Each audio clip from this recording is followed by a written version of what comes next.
There's something interesting over here. Les Scuba, the famous wildlife artist, and he designed this Coca-Cola logo in 1932 on a tablecloth. So he would draw it upside down and backwards at fundraisers and auction it off. It didn't look like Coca-Cola.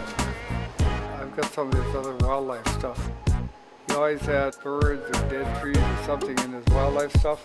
And he auctioned things off. He kept telling me, "Get them up, Vaughn." He says, "When I die, they're worth a lot of money." A lady named Josephine Moore, she posed for these trades. Actually, they were watercolors. They did drawings, and they were on pin-up calendars and everything. 1937, I think it was 35 cents an hour, she said they paid her. This guy took all kinds of photographs, and those 3 trays she posed for, and we found them, and she autographed them for us. She died a couple years ago. She was 93.